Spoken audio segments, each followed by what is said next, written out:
Lone Pine is a great place to visit. Located about 200 miles north of Los Angeles, this little town is famous for being the gateway to Mount Whitney and for the Alabama Hills, whose rocky formations have been used in over 400 movies. I had been up there early this morning, walk around the Alabama Hills, and now I was ready for some breakfast. So I headed over to the Mount Whitney restaurant where I was greeted by this sign: hot beer, lousy food, bad service, welcome. The same way my dear old mother used to serve it. Here's a shot of the inside of the restaurant. As you can see, plenty of Western paraphernalia hanging on the wall. Here's Randolph Scott, and this is Dale Evans. Plus, you can't go wrong at a restaurant that has its name on the coffee mugs. Then it was off to the Museum of Western Film History. It's right on Main Street.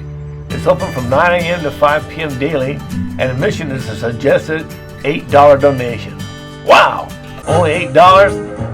Trust me when I tell you, that's a steal. This museum is just chock full of Western memorabilia.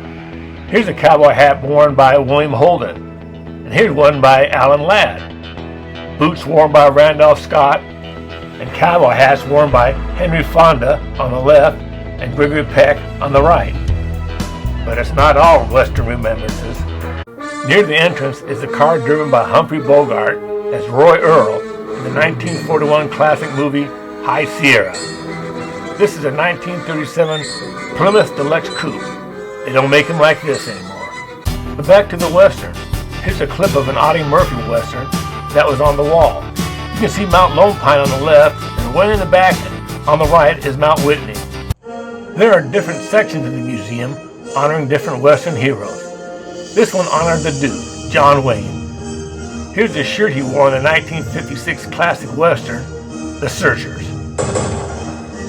Don't worry, the Duke invited me to a quick draw contest, which I'm proud to say I won by a hair. Yeah, I was pretty happy, but the Duke didn't take too kindly to it. You better wipe that smile off your face, or I'll do it for you. Then things got real serious when I heard him say, "Take down your pants." I'm not sure what the Duke had in mind, but I didn't plan on hanging around. You're gonna take down your pants, or do I have to do it for you? Okay, feet, don't fail me now.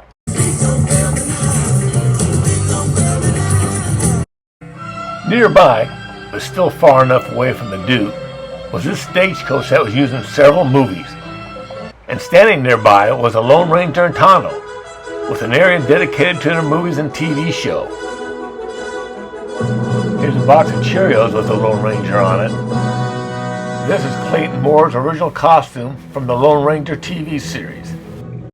There was a section dedicated to the singing cowboy, which was, at one time, so very popular.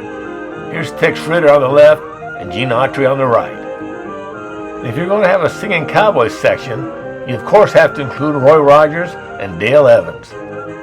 Here's an old Roy Rogers lunchbox on display. They also had a section dedicated to cowboy great Hopalong Cassidy. With Hoppy and all the other Western heroes, merchandising was a really big thing. Scattered throughout the museum were interesting Western memorabilia like this. John Wayne rented 100 of these rifles to use in the 1949 movie The Fighting Kentuckian and in the 1960 epic The Alamo. But more than just Westerns were filmed at the Alabama Hills. Here's a poster from the 1955 movie Bad Day at Black Rock. The opening sequence of the hit movie Iron Man was also filmed in the Alabama Hills. Here's some pictures from one of my favorite cult movies, Tremors.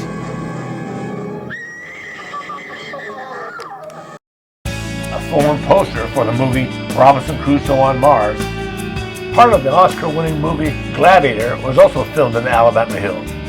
This is a tunic worn by an actor in the Gladiator training school.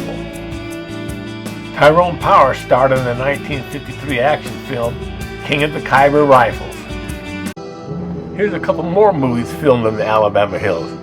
For the 1939 classic Gunga Din, all major outdoor and action sequences were filmed in the Alabama Hills.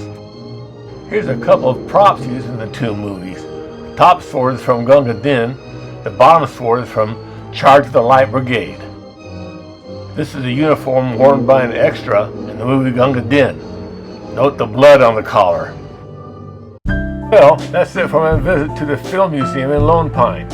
I highly recommend stopping by to see it if you're passing through, or even making a special trip to see it.